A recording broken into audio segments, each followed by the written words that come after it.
Hello friends, JD knowledge platform पर आपका स्वागत है। आज हम आपके लिए लेकर आए हैं सीईटी से जुड़ी हुई एक बेहद जो इम्पोर्टेंट जानकारी है। वो है आप सभी के लिए। जो सीईटी है उसमें करेक्शन करना है आपने, ठीक है। उसके बारे में आपको हम बेहद अच्छे वाली सूचना देंगे और अच्छे तरीके से बताएंगे कि क्या करना है आपने।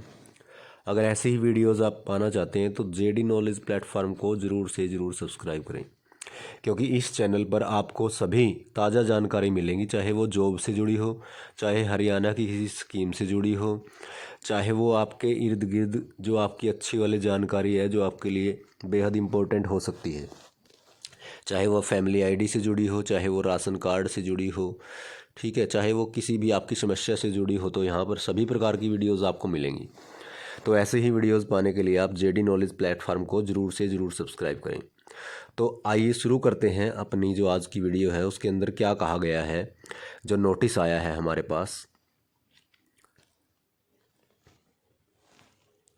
देखिए, सारा नोटिस हम पढ़ेंगे, आपको अच्छी तरह से बताएंगे। तो आपने वीडियो को पूरी देखना है, लास्ट तक वीडियो अगर आपने नहीं देखी तो आपकी वीडियो देखने का कोई फ़ायदा नहीं है और आप अपने फार्म के अंदर चेंज नहीं कर सकेंगे। तो आपने वीडियो को शुरू से देखना है और लास्ट तक बने रहना है आपने। तो देखते हैं जो क्या लिखा हुआ है यहाँ पे।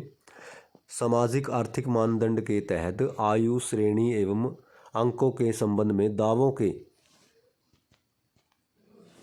प्रमाणन वापस लेने हेतु आयोग के पूर्व सूचना दिनांक 11/1/2023 की निरंतरता में सभी योग्य उम्मीदवारों जो हरियाणा के मूल निवासी या अधिवासी एवं जिन्होंने सीईटी ग्रुप सी परिणाम 10/1/2023 सामाजिक आर्थिक मानदंड के तहत जो अन्य अंक हैं में 38 या इससे अधिक अंक प्राप्त किए हैं, जिनका परिणाम अस्थायी रूप से जारी किया गया है, जिन्हें सामाजिक आर्थिक मानदंड इत्यादि के आरक्षण का लाभ आयु तथा अंकों में छूट गलती से दे दिया गया है, उन्हें एतत् द्वारा यह निर्देश दिया जाता है वे अपने दावों के समर्थन में विज्ञापन की अंतिम तिथि 10 जुलाई 2022 से पहले जारी निर्धारित प्रारूप में वैध एवं संबद्ध प्रमाण पत्रों के अपलोडिंग द्वारा जो वेबसाइट है इसकी दी गई है,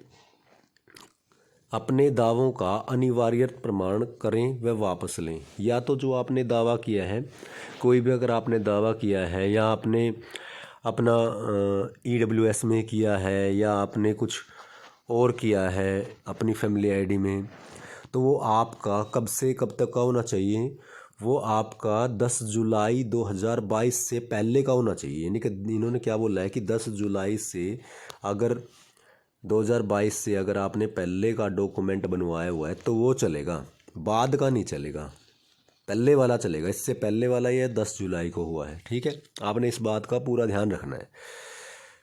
तो आगे देखते हैं क्या है। इसके अतिरिक्त उम्मीदवारों के प्रपत्र के अंततः जमा कराने से पहले अपने सभी दावों का प्रमाण वापसी को सुनिश्चित करना होगा और अपने दावों के प्रमाणन वापसी हेतु चाहे जो भी कारण हो कोई अतिरिक्त अवसर नहीं दिया जाएगा। इस संबंध में किसी भी तरह की प्रतिनिधित्व निवेदन तुरंत रद्द कर दिया जाएगा। यानी कि कोई भी आपको दोबारा अवसर नहीं दिया जाएगा, यह आपके लिए पहला और अंतिम अवसर होगा। आपने इसको अच्छे से करना है, ठीक है। आगे देखते हैं क्या है।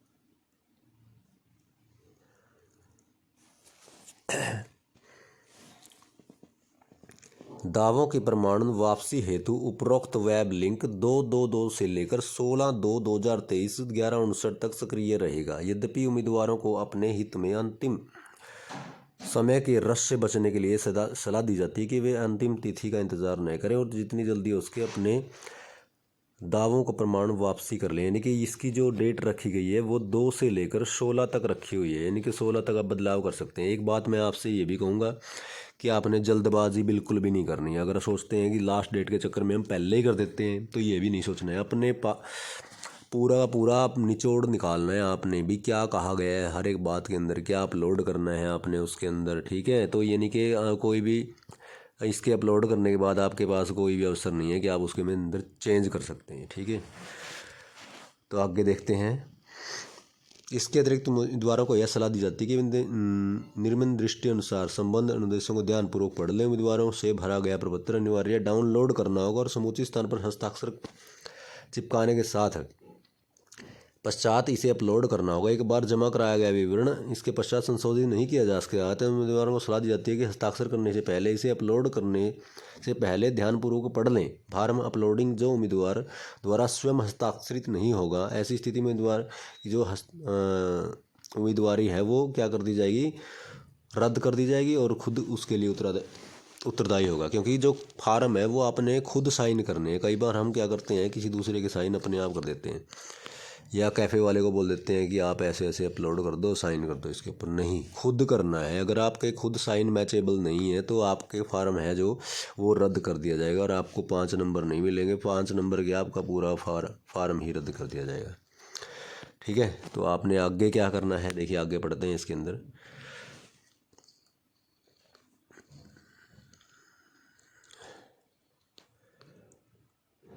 CET दावा सत्यापन वापस लेने के संबंध में निर्देश। अब दावा वापस लेना है, किसी ने गलत दावा किया हुआ है तो वो वापस लेना है, तो उसके बारे में उम्मीदवारों को सलाह दी जाती है कि वे अपना दावा सत्यापित या वापस लेने से पहले निम्नलिखित निर्देशों को ध्यानपूर्वक पढ़ लें और सभी निर्देश हिंदी के साथ अंग्रेजी में भी दिए गए। दोनों संस्करणों के बीच अगर विरोधाभास की स्थिति पैदा होती है तो जो अंग्रेजी संस्करण है वो मान्य होगा, क्योंकि जो इंग्लिश में लिखा हुआ है वैसे तो दोनों में सेम है, इंग्लिश में और हिंदी में, कि जो इंग्लिश में लिखा गया है वही हिंदी में भी लिखा गया है।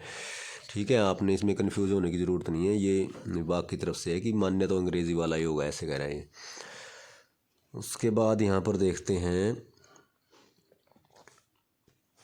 ये निर्देश आयोग द्वारा विभिन्न चरणों में जारी किए गए निर्देश जो कि CET विज्ञापन के जारी किए जाने के समय अभ्यर्थियों द्वारा ऑनलाइन आवेदन के समय, परीक्षा के दौरान, CET परीक्षा के परिणाम, CET स्कोर कार्ड जारी करने के समय दिए गए थे।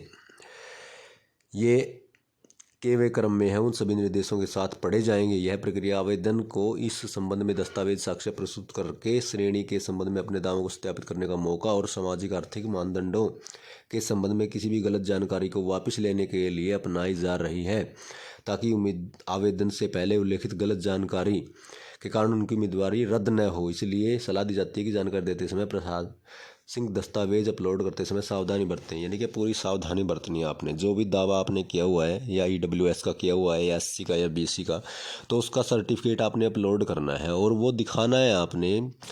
वो जो आपकी CET स्कोर कार्ड के अंदर जो प्रोविज़नल आया हुआ है वो हट जाएगा इससे। अगर आप दावा सत्यापित कर देते हैं कि मेरे द्वारा जो दावा लिया गया है वो सही है, तो वो प्रोविज़नल हट जाएगा। आपका स्कोर कार्ड है जो उसके अंदर 5 नंबर ऐड हो जाएंगे।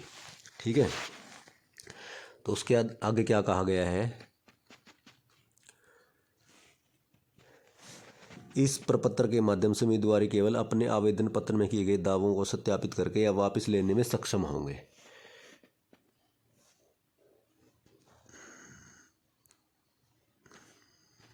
उन उम्मीदवारों को जिन्हें अस्थायी रूप से सामाजिक मानसिक आर्थिक मानदंडों के तहत अंक दिए गए हैं, उन्हें गलत तरीके से सामाजिक एवं आर्थिक मानदंडों के आरक्षण या आरक्षण के तहत अतिरिक्त अंकों का लाभ दिया गया है, उनके लिए फॉर्म भरना अनिवार्य होगा। सत्यापन शिकायत के आधार पर यदि कोई लाभ जिसके लिए उम्मीदवार पात्रता न होने पर नहीं छोड़ता, जैसे उम्मीदवार की उम्मीदवारी रद्द कर दी जाएगी। और उचित कानून, यानी कि किसी ने गलत तरीके से नंबर लिए हुए हैं 5 और वो अपनी उम्मीदवारी अब छोड़ना चाहता है तो छोड़ सकता है। अगर नहीं छोड़ता तो उसका जो CET का स्कोर कार्ड है वो रद्द कर दिया जाएगा और उसके खिलाफ कानूनी कार्रवाई भी बिठाई जाएगी। ठीक है, उसको सज़ा भी हो सकती है, ऐसे प्रावधान है नोटिस के अंदर। तो अगर आपने गलत तरीके से कुछ भी किया हुआ है तो उसको आप वापस ले सकते हैं, ये मौका है आपके पास।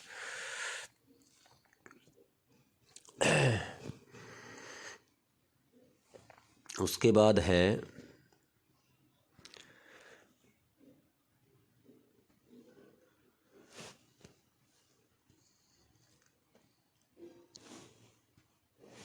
जो उम्मीदवार अपनी जाति, श्रेणी, आरक्षण, आयु में छूट व सामाजिक आर्थिक मानदंडों के तहत अंक आदि से संबंधित अपने दावे को सत्यापित वापस लेना चाहता है, उन्हें निर्देश दिया जाता है कि लागू निर्देश के अनुसार वे अपने विवरण का अद्यतन करें और अपने दावे के समर्थन में जो प्रासंगिक प्रमाण पत्र है वो अपलोड कर दें। उम्मीदवार को केवल एक ही बार जाति आरक्षण के साथ साथ सामाजिक आर्थिक मानदंडों के संबंध में अपने दावों को सत्यापित करने या वापस लेने की अनुमति है। उम्मीदवारों को CET फॉर्म में दावों को सत्यापित करने या वापस लेने का दूसरा मौका नहीं दिया जाएगा, क्योंकि यही आपके लिए पहला और अंतिम मौका होगा। पहला और अंतिम मौका यही आपके पास। अगर आपने गलती नहीं करनी है, आपने जो भी काम करना है चाहे एक दिन बाद में करो, आप सोच समझ के करो उस चीज़ को। आप पहले उसको सोचो कि जो आप कर रहे हो वो सही है नहीं है। अगर सही है 100% सही है तो ही आपको वो करना है, अदरवाइज़ नहीं करना है। ठीक है, तो आगे देखते हैं क्या है इसके अंदर।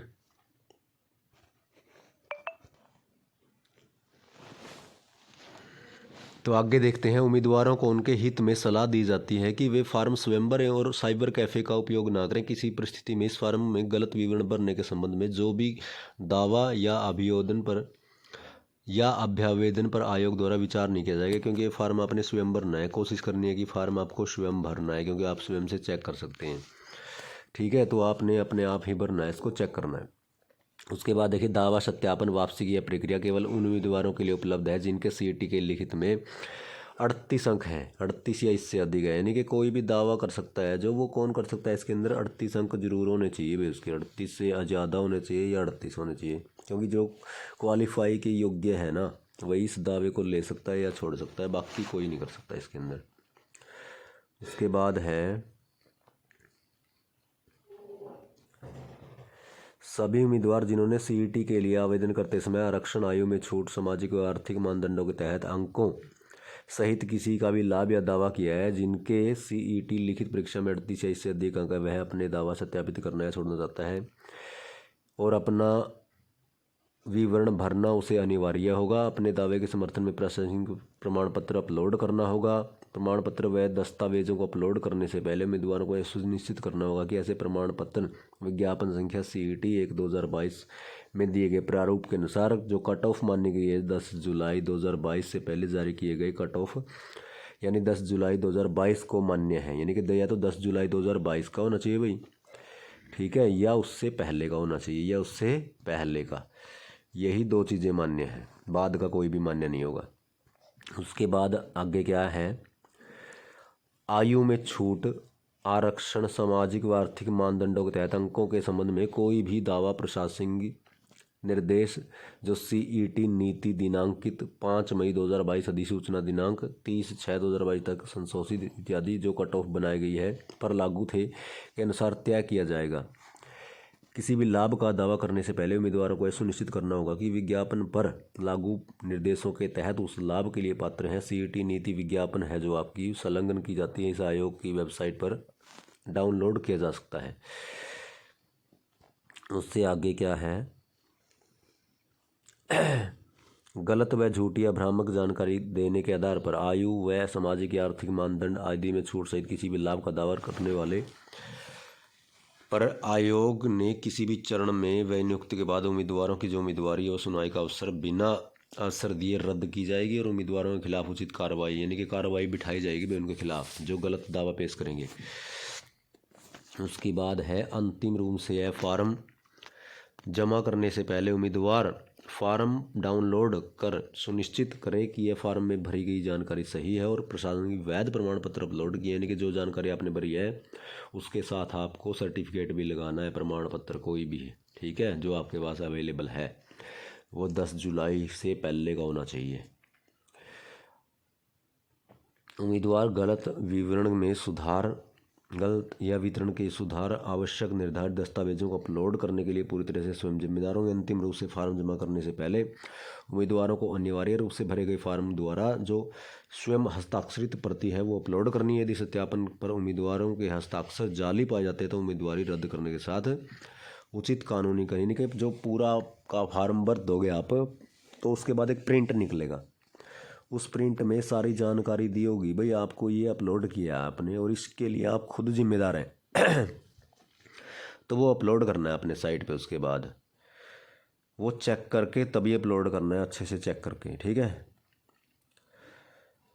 उसके बाद केवल फार्म में विवरण सुधार, अद्यतन, स्थापन किसी भी उम्मीदवार के पक्ष में कोई भी अधिकार अद्यतन नहीं करता। आरक्षण, आयु में छूट, सामाजिक व आर्थिक मानदंड के तहत अंकों का कोई भी दावा जो फार्म में उम्मीदवार द्वारा प्रस्तुत किया गया लागू निर्देशों के अनुसार उसकी पात्रता को जांच करने के बाद तय किया जाएगा। इस संबंध में आयोग का निर्णय अंतिम होगा। इस संबंध में कोई भी पत्राचार नहीं किया जाएगा। इसके अलावा यदि कोई भी किसी भी स्तर पर सत्यापन के दौरान उम्मीदवार द्वारा प्रस्तुत की गई जो जानकारी है वो असत्य पाए जाते हैं तो बिना किसी सूचना के भाई उसकी उम्मीदवारी है जो क्या कर दी जाएगी, रद्द कर दी जाएगी, कोई सूचना नहीं दी जाएगी। ये नोटिस है देखो 1 फरवरी 2023, यानी कि लेटेस्ट नोटिस है जो आज ही अखबार के अंदर आया है और मैं सबसे पहले आपके लिए ये सूचना लेकर आया हूँ। तो ऐसी ही सूचना पाने के लिए जेडी नॉलेज प्लेटफॉर्म को ज़रूर से ज़रूर सब्सक्राइब करें और सारे फार्म को चेक करने के बाद ही जो अंतिम प्रिंट निकलता है उसको अपलोड करें भाई, ठीक है, क्योंकि एक बार अपलोड करने के बाद दूसरा कोई चांस नहीं है आपके पास। तो ऐसा न करें जिससे आपको पछताना पड़े। यानी कि पहले भी खदरी जी का कल इंटरव्यू आया है, उन्होंने साफ साफ कर दिया कि जो एक बार अपलोड कर दिया भाई उसके अंदर दोबारा से चेंजिंग नहीं हो सकता। तो ऐसे चेंजिंग से बचने के लिए बाद में पछताना न पड़े तो एक बार सोच के भाई अच्छी तरह से क्या करना है आपने अपने फार्म में, ठीक है, तभी आपने अपलोड करना है, ठीक है। थैंक्स टू ऑल, आप सभी का बहुत बहुत धन्यवाद वीडियो देखने के लिए।